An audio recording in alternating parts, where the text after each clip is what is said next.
bear with me since we can't see each other. Um, but if I ask some questions, I hope you'll reflect on them. And if you're in a room with several people, you might have some conversation. I wanted to say happy World Quality Day. That it's a milestone once a year to take a minute and look back on where we've been and where we are going to get to go, and that's really what leaders do.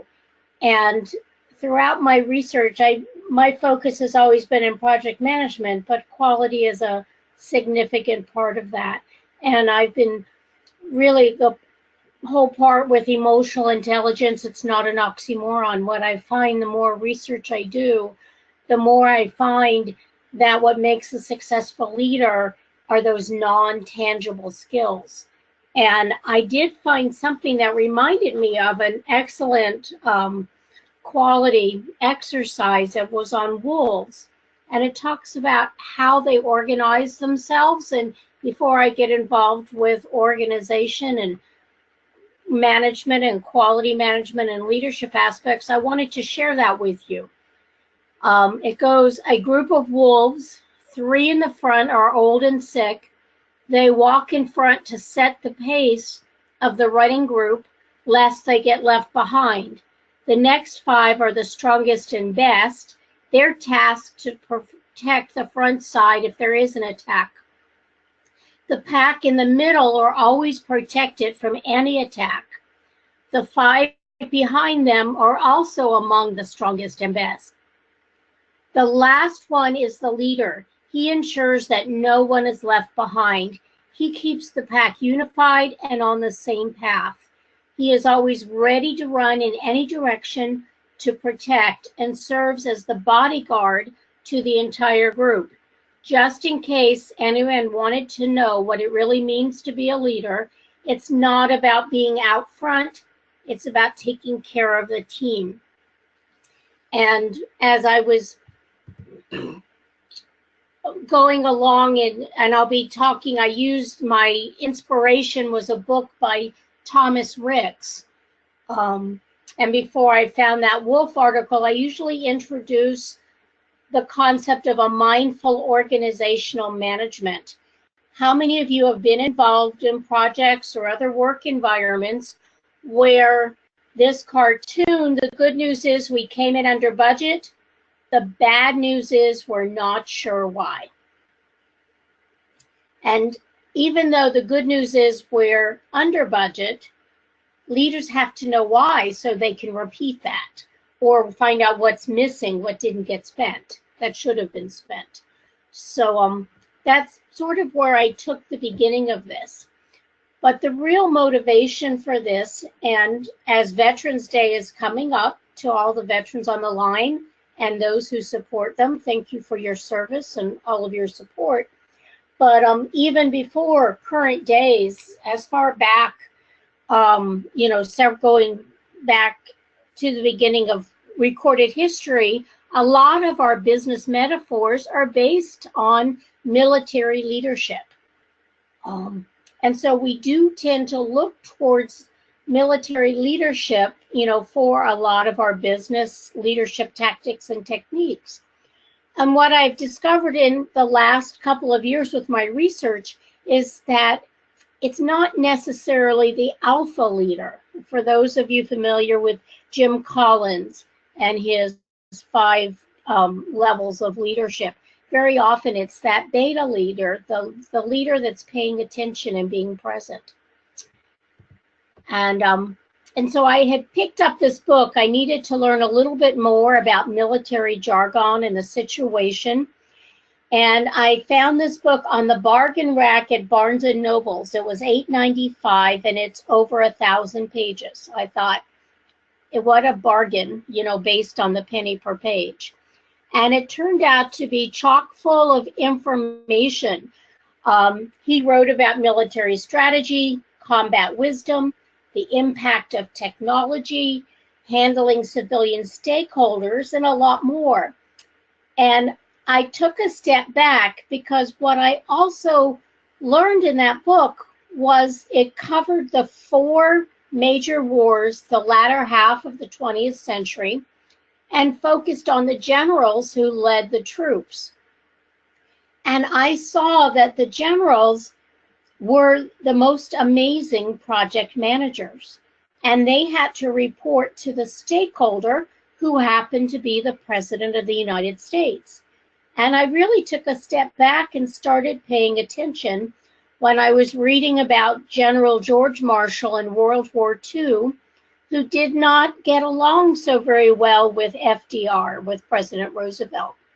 And at one point, with the time difference between the UK and the US, President Roosevelt had put a call in to his five-star general. And he was just about to retire. He was, in his bathrobe, ready to get under the covers. And his aide came and said that the president was on the phone and wanted to speak with him. And he said, please tell the president I've retired for the evening and I will call him in the morning. And initially I thought, who says no to the president of the United States? But Marshall knew that if he spoke with FDR at that moment, that he would say something that he would regret. And so all of a sudden I started paying attention not only to the victories and the battles, but what made these generals just get through each day.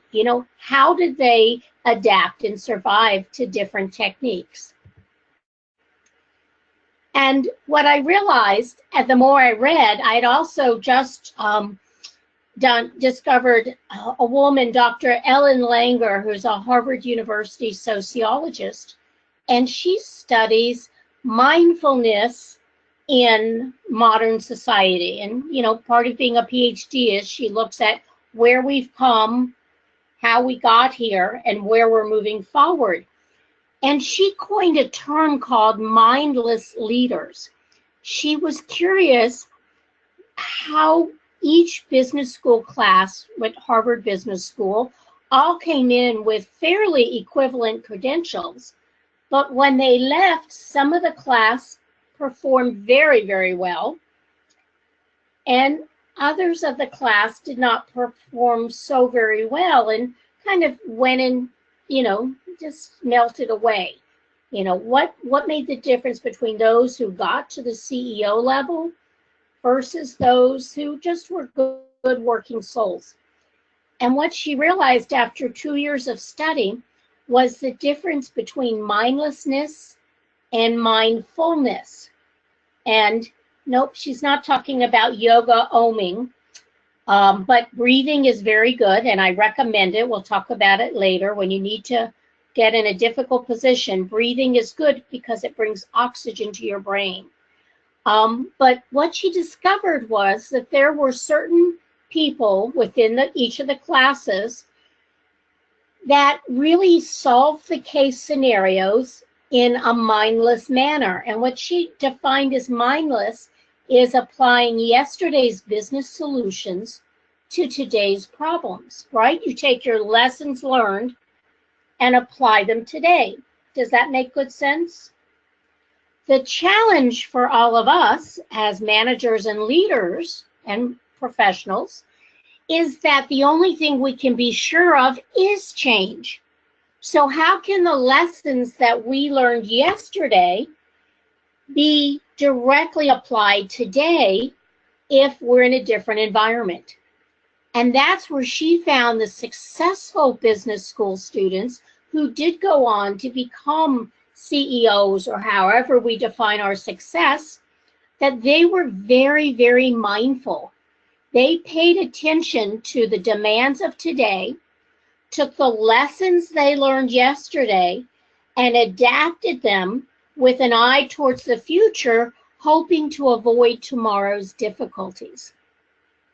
So, take a moment and you can think, you might be working for them today. How many of us in our careers have worked for leaders who might be categorized as mindless leaders, and those leaders who were more mindful that we really would like to model our own behaviors after? You know, that there's a difference between successful leaders and leaders who are okay. But who do you want to emulate, and what are those functions? And these are very intangible type of things that we're working towards. So as we start to look at emotional intelligence, and years ago, I was a technology person. I used to design wide area networks, and, you know, back when 100 megabits was lightning fast. And in the 90s, when Daniel Goleman first came out with his book, Emotional Intelligence, I kept thinking, feelings? What good are feelings in the business technical world? But as we moved through the 90s and hit the turn of the century, and I got a little older and a little wiser, I realized that it's all about the people. And that if you really are going to be a strong manager and a strong leader, you've got to pay attention to the people. So again, thinking back, because the leader is not always that person with the title. You know, that leader could be somebody with a lot of years under their belt. They might be retiring soon. They decide which battles they're going to fight.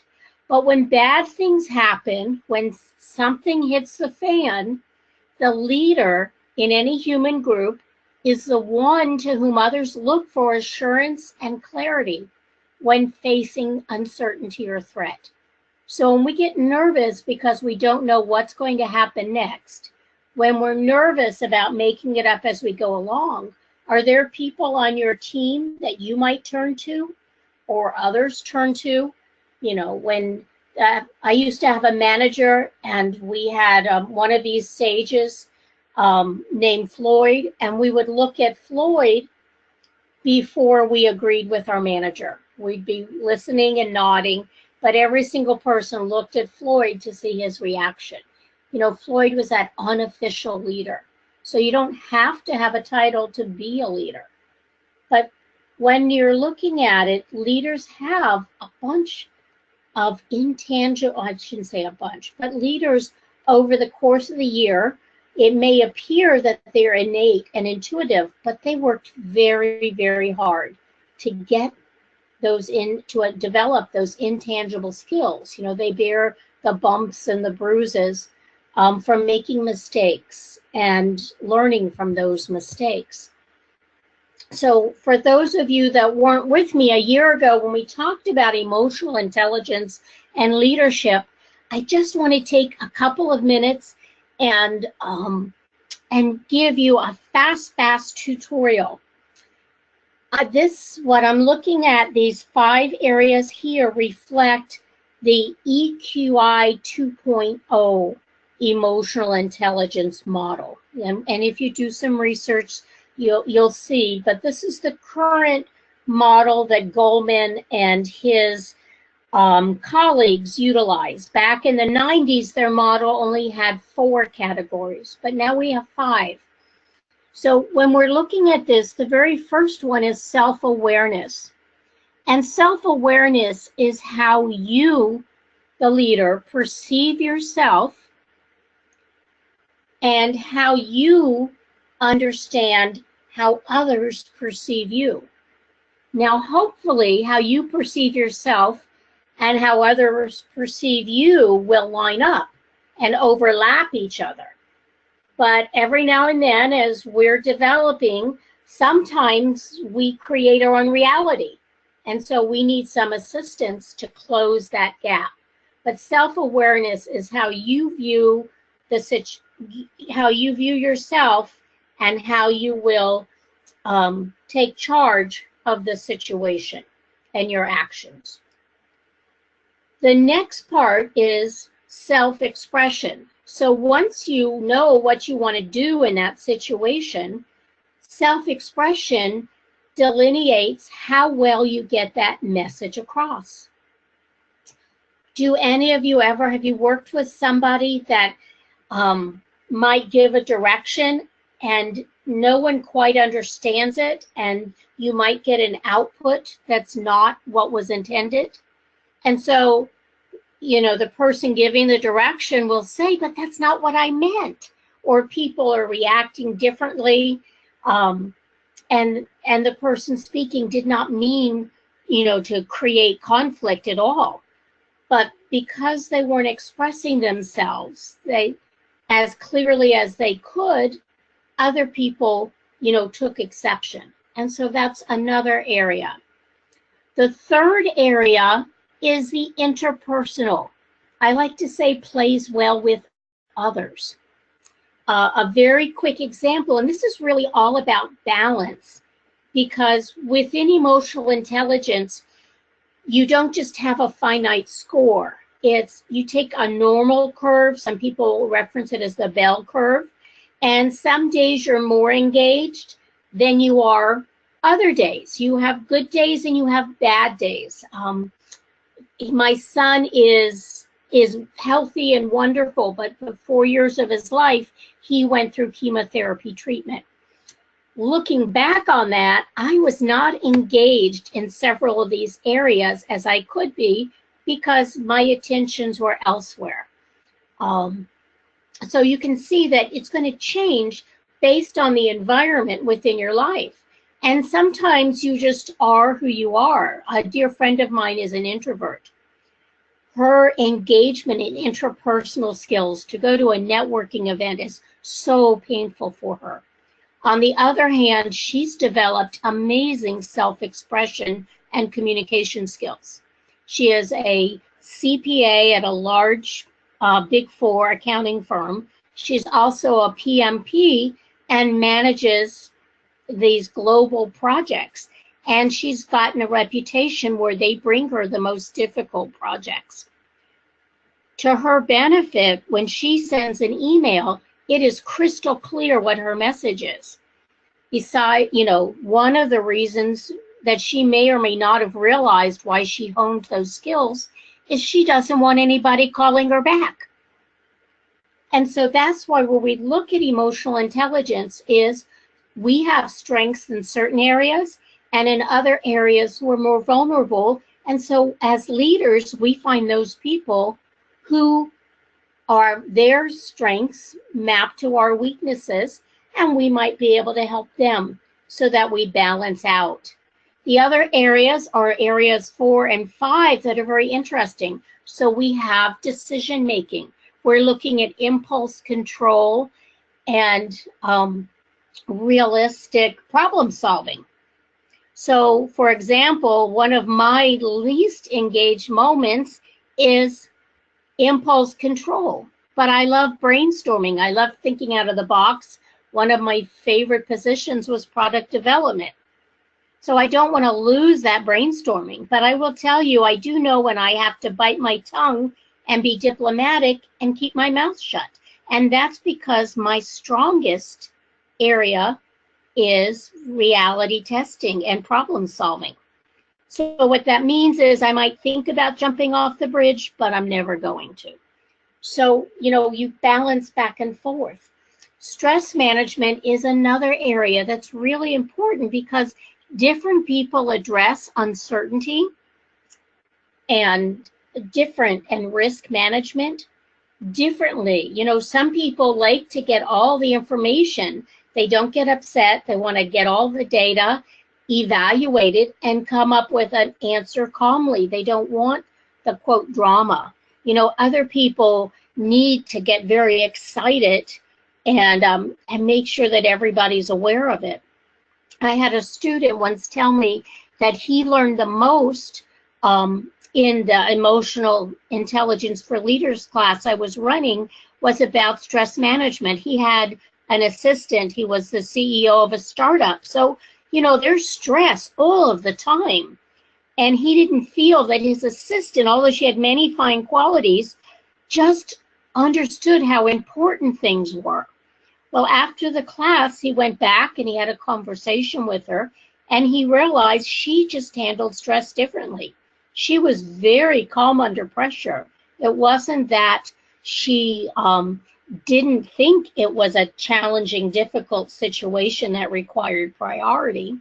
She just handled it differently. So instead of firing her, he gave her a raise.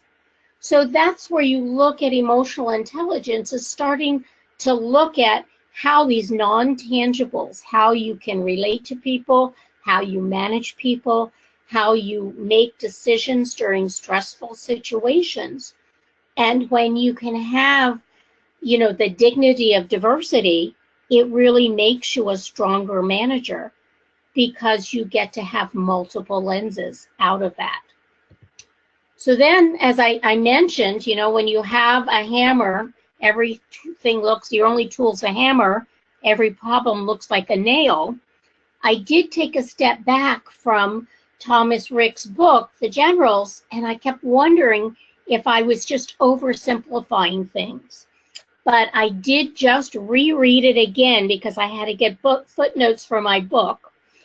And I didn't, and it reinforced the second time. So what I learned about leadership success parameters from the generals, and I'll go into detail, but the very first one that I learned was from General Marshall, and it was to give second chances.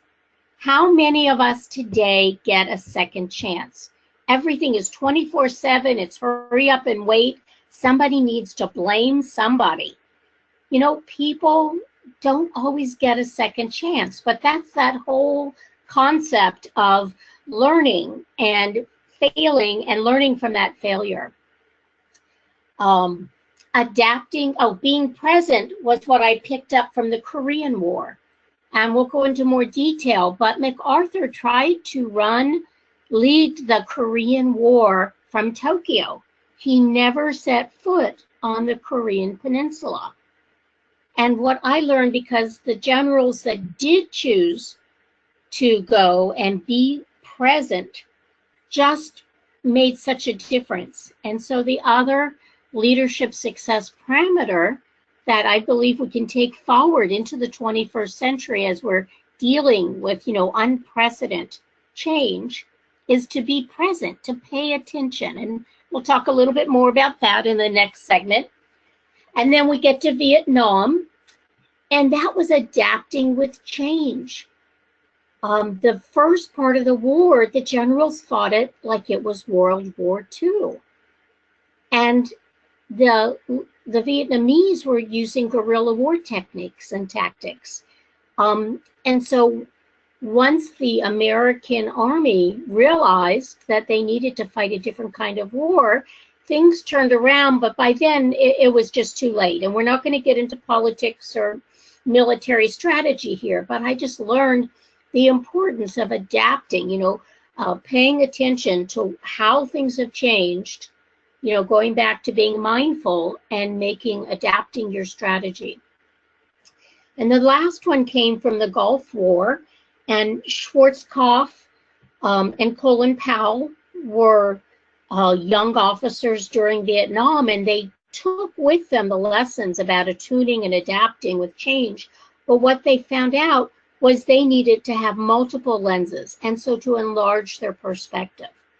So I'll go through some of the details, but I wanted to show you how impressed I was that all of these generals, the ones that were successful, had incredible capacity for emotional intelligence. They had incredible capacity for these non-tangible characteristics. They did know their military history. Many of them they were excellent students in college. Patton was a big reader. I just saw something in the Post about that.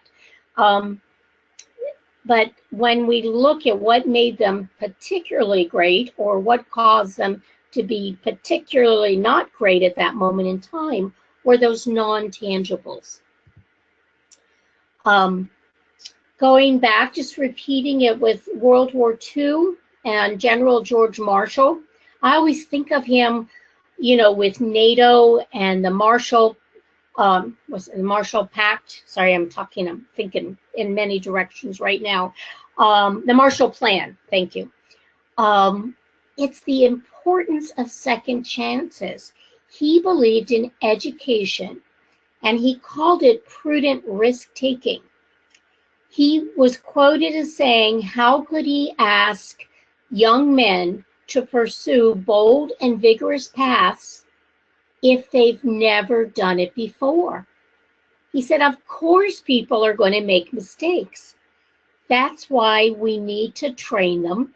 And if we can't train them, we need to make sure that they learn from it and that we take those lessons learned forward. So he had started a plan that he called the right men for the right jobs. And he started a whole network of military training camps.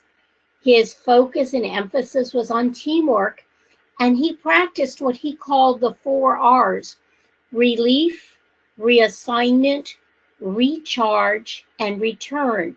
And what he took from that, he was over in Europe, and generals just get tired. I grew up in the South. We said, you're tired. And it's tough, in combat. Even and so some of his generals were not being as successful as he needed them to be. So what he did is he decided they needed a little bit of relief. And so he reassigned them back to the home front to run training camps. And they would go back for 18 to 24 months. They'd be able to recharge. They'd be able to look at new strategies. And then they would go back to the combat and pick up a command assignment, and somebody else would go back and take over the training camp. And he did that for 6 different generals, and 5 of the 6 generals were successful. The 6th one, it was time for him to retire. But he gave that general a second chance. And it's my understanding that General Marshall was very generous with second chances. He rarely gave third chances. And Patton is one of the few people to whom he gave a third chance. And I think Patton took him seriously and did not need a 4th. But that's what's, so very, very important that we take from, it was a different time, it was a different sensibility, but people are still people. And I sometimes use the phrase forgiveness. And I think the most important person that you need to forgive and provide a second chance is yourself. You really need to. Many of us are way too hard on ourselves. And so being a leader, we are going to make mistakes because in many cases, it's never been done before. So what we need to do is give ourselves second chances, as well as those people who work with us. The Korean War is to be present. General Matthew Ridgway reported up to MacArthur, so he had to be very diplomatic. General O.P. Smith was with the Marines. And so we had all these soldiers on the ground in Korea, and they were getting conflicting reports because the maps that they had didn't always match what was going on, and there was a great deal of confusion. So the first thing that both of these generals did when they got to Korea was they didn't even tell people they came. They just requisitioned a Jeep and drove around to learn the terrain, to learn the territory. And then they started paying attention to some of the essentials. So for example, Matthew Ridgway, how he led by example and managed some of his stakeholders, which were the fighting men, the soldiers on the ground. He came back, he had a meeting with all of the officers. He heard what they had to say. They had some conversations, and then he gathered as many soldiers as he could in the area. And I think he didn't even like standing up on a big platform, but I think they put him on a wooden fruit box or something. So he had a little bit of height. And he pretty much told the soldiers that he was there, he was on the ground, and it was his mission to provide them his utmost effort. And he hoped in return they would provide him theirs. And from that moment on, there was a total change in attitude among the soldiers. And again, things started to turn around. General O.P. Smith came to where the Marines were up near the DMZ. There was no airstrip. There was no escape route. The first thing he did was build two airstrips, one to bring supplies in, and the other was to get wounded soldiers out. And so just by being present, they were able to pay attention to detail. They could see what was the real problem, and they could fix what they could. And they had short-term and long-term planning. But they were solving real challenges, not hearsay challenges, not, it's like playing the game of telephone, not things that you've heard past 4 levels up. They're able to be on the ground and see it for yourself. And that's what being present is all about. It's about paying attention and seeing what the real challenges are. And sometimes the fixes are not truly that expensive, but a small fix can go a long way to getting buy-in and confidence in your leadership style from those people who are busy doing the work.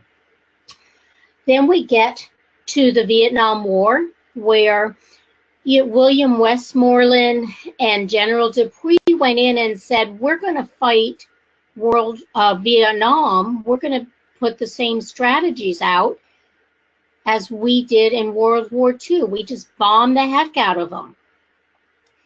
And they didn't really pay attention, when the South Vietnamese government came and knocked and said, thank you for helping us. Could we tell you a little bit about the North Vietnamese, our brothers who are now our enemies? We can talk about the culture and what their strategies have been. And they just didn't listen. And so when General Abrams came along, all of a sudden he started listening. He started gaining a better perspective. He started to acclimate appropriately. He divided the soldiers that were there into a variety of divisions. He made them much smaller units so that they could protect the villages. And by being there and protecting some of the villages, then they began to trust them and share intel with them. So what Abrams found out is that by listening, because we have 2 ears and 1 mouth, I don't know how many of your mothers told you that, but it's good advice. They really listened. They paid attention to their stakeholders, and a stakeholder is anybody on that team. They gained perspective. They looked at the consequences, the implications of what would happen. And then they acclimated appropriately. And the most important thing there was communicating, was having that 2-way, bi-directional feedback. And that was what's so important about adapting with change. I know we're starting to come to the close, but that's where we get into the Gulf Wars, where, as I mentioned before, General Powell and Schwartz and Franks were all veterans of the Vietnam War. And they did learn the lessons. And so they began by going in and being attuned and shifting those circumstances.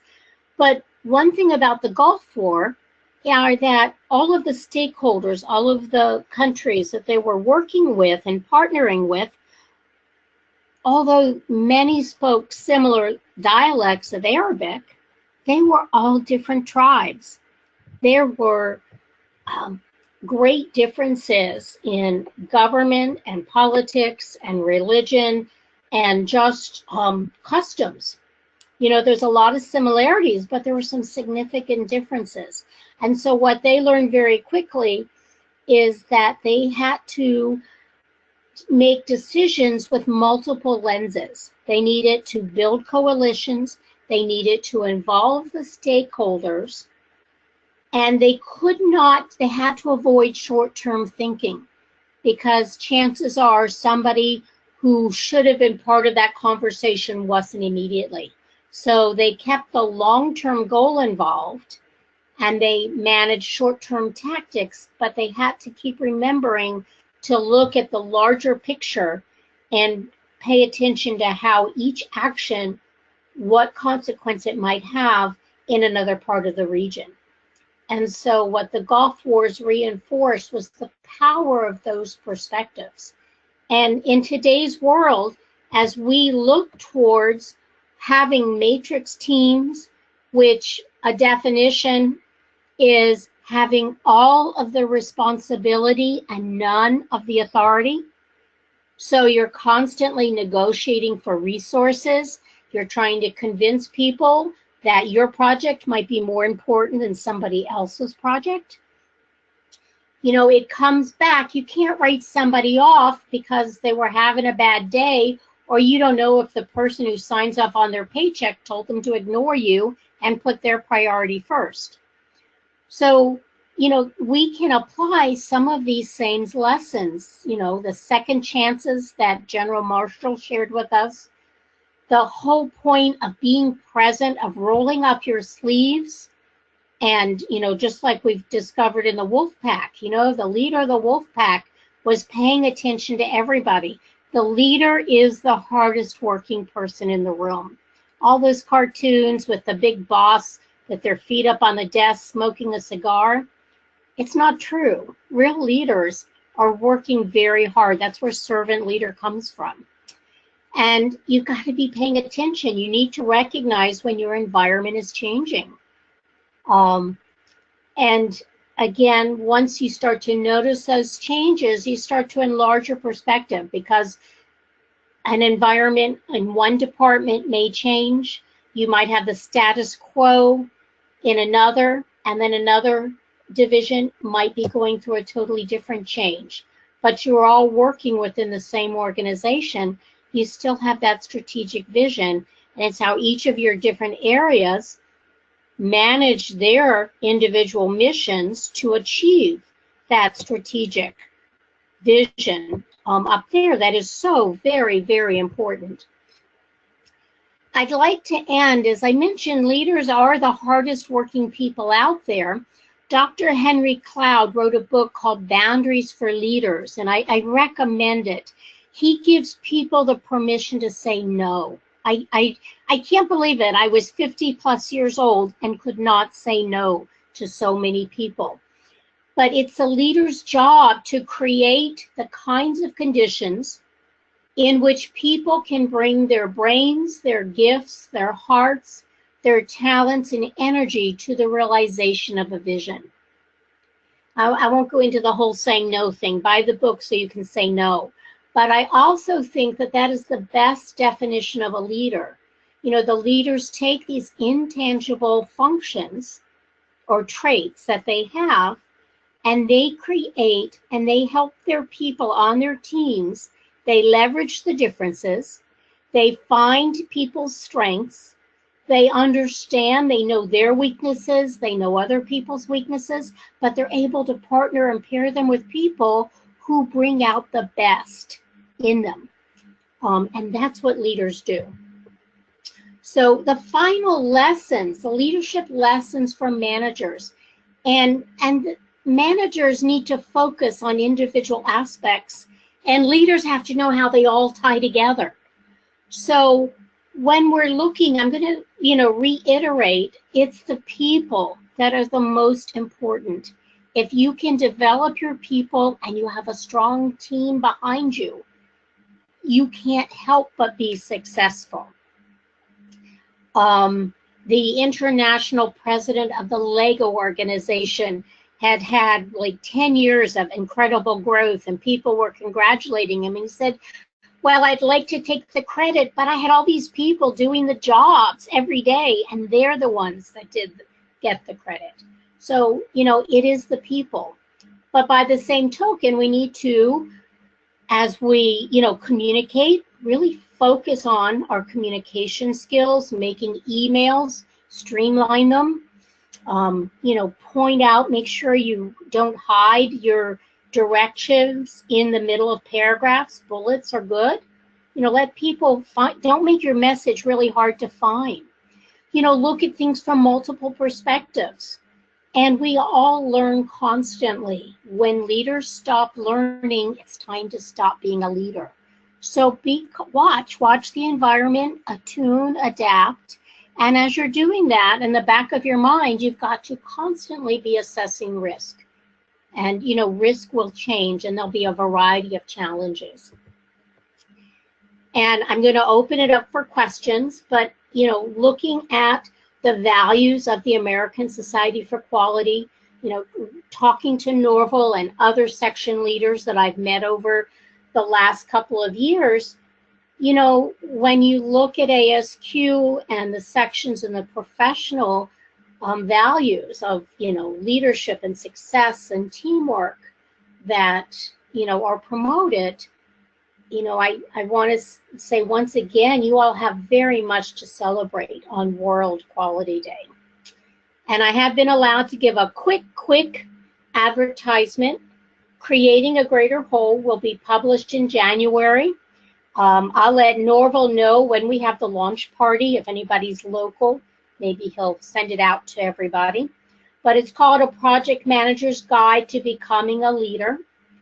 And it's based on, the whole concept about synergy and the quote about the whole is greater than the sum of its parts. And that's what I learned, studying the four generals. That's what I've learned looking at the non-tangibles and my studies into emotional intelligence and how leaders can leverage those and use them, developing their direct reports to create a succession strategy. And I just want to thank everybody for your time. I know we wanted to have time for questions. I think we have time. Yes, we do. Thank you very much, Susan. We do have time for questions. If you have questions for Susan, please use the chat box there on the screen. And we can pause for a moment as you type away. While we're waiting for questions, just going to go ahead and remind folks that our next webinar is scheduled for Tuesday, and that is SPC Dashboards with Steve Previtt. Starts at 12 noon Eastern time, so hopefully we'll see many of you online for that talk on Tuesday. Susan, are you able to see the chat box? Well, I'm seeing individual questions come up, but let me see if I click here. If you go out of slideshow mode, the chat box should come up for you. All right, let me do that. There we go. Item here. Oh, I see Linda. I'm looking at Linda Ricard. You might. Let me scroll up. All right. I'm seeing. Oh, I can just chat my message.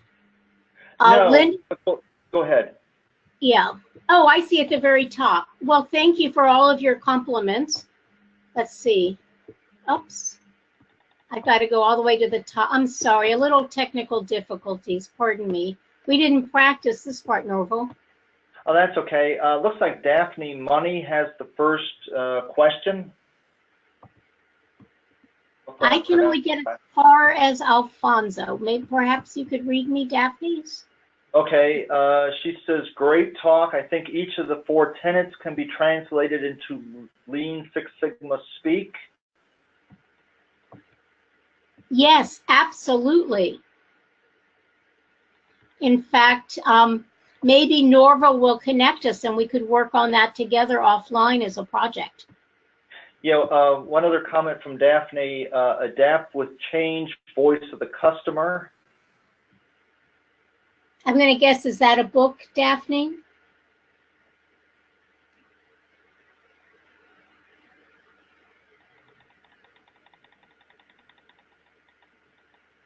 Oh, wait a minute here. Let's see. She lists the 4 tenets of Lean Six Sigma. Adapt with change, voice of the customer is the first one. The second one is enlarge the perspective equals the stakeholder engagement. Be present equals go to the Gemba. And number 4, second chances is equal to multiple PDSA DMAIC cycles. Oh, and so I see it right what here. What she has done is she has linked what the 4 leadership lessons were from the generals to the 4 tenets of Lean Six Sigma. So she has drawn an equivalent. Thank you, Daphne. It's great. You're Thank you. absolutely right. I'm not. I know a little bit about Six Sigma, but thank you. Now I've got something else to go and learn more about. And I can share Daphne's information, her email address with you. She said she'd be happy to talk with you. Oh, great. Thank you, Daphne. It may not be till next week, but thank you. Does anybody else have any questions or comments for Susan? We do have a few minutes left here before the top of the hour. Looks like about 3 or 4 minutes. Yeah.